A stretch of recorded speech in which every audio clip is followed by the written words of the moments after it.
Welcome to Popternative, where we dive into topical discussions from the worlds of pop culture, social media, and sports.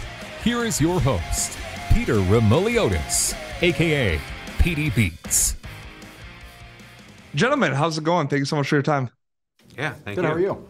Here's the thing. I watch a lot of TV and movies because, it's part of the gig and everything. And I'm going to be honest, and I'm not biased because maybe you guys will be biased about this, but you hate the in terms show. of how this looks, the color palette, the set design of Marvelous Mrs. Maisel. Oh, I thought you meant our outfits today. Well, you guys look great. You guys look great. It's a big day, but there's no competition in terms of, a show of this scale, how this looks in the color palette and everything. Like, I can't even imagine joining the show working on this. I mean, there's no competition. I'm saying this. I'm not biased. I don't work on the show. It's the most stunning show I've ever watched.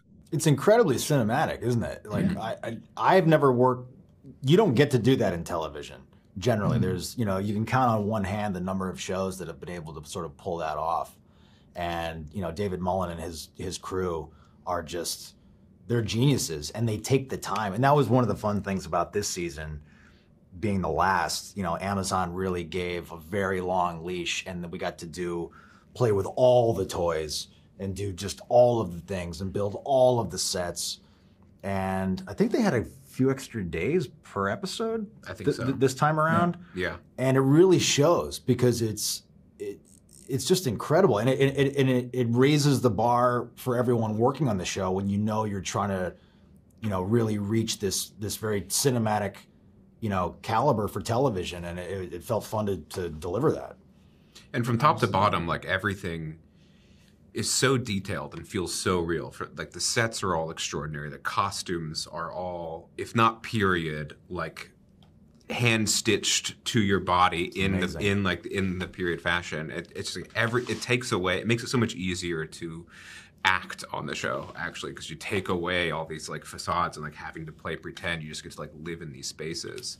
Yeah, it's really special. I remember on the last week of shooting, I was walking into the set, and the set designers were hand painting a backdrop, like a 50-foot backdrop. I've never seen this before. No, they don't do that anymore. Yeah, it was like watching Sound of Music. It was really incredible. And they asked for the opportunity to go back and do it the way that they would have done it in the 60s. Yeah. And so they're all up on ladders with, broomsticks with fine little paintbrushes painting in all the detail. And it was just so cool to see this incredible, group of artisans at the top of their game pulling out all the stops. I mean, it's probably never going to be done again in TV. It's really, really amazing what they pulled off. When did you both start realizing the cinematic components of television? Because, Reid, I feel like, a lot of like HBO, like even you go back to Sopranos, like that for me, it kind of started a while back. But like you look at Veep, and Veep had a lot of moments where I thought I was watching a movie at times, but like, would you say last like kind of 12, 15 years, would you say would be what it really kind of started to be cinematic? I think so. I think that's when television really had this renaissance, when all of a sudden TV started getting really, really good. And you started to, I, because I'm part of the HBO family, I throw them a little bit of love. They really set the tone early on with shows like The Sopranos. And people started to wake up and realize, wow, you can deliver an incredibly powerful cinematic experience, via TV.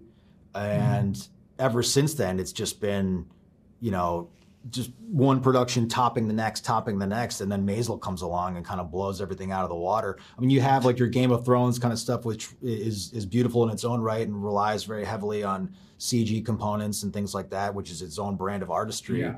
But Maisel really captures a much more classic brand of that, and it was a singular experience to be part of. Small things that aren't supposed to be, and Jason, you can kind of add to this. I mean, small things that aren't supposed to be that kind of a big a deal, like a family just sitting at a dinner table, or, just kind of like a stage at a nightclub, right? Like a comedy club.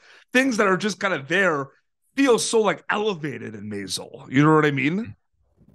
Yeah, I mean, I think that's obviously a large part to David Mullen and Amy Sherman Palladino and our camera operator.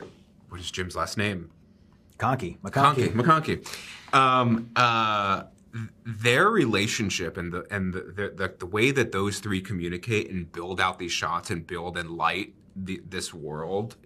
That's I think the magic of the whole thing is those three brains in a room together. Absolutely. And before I wrap up quickly, I mean, I find it always interesting when, you know, your characters are joining a show that's been established for many seasons, because I feel like there's kind of a lot of answers. You want to figure out what's going on with your characters and everything. Reid, what is that mindset joining Maisel? And like, are you just focused specific on the arc of your character? You're just kind of trying to get to know the whole atmosphere. Like, I feel like it's a lot, right? Like, it's not. Yeah, I was, you know, properly intimidated, sort of jumping in. It's already an iconic show by the time I joined.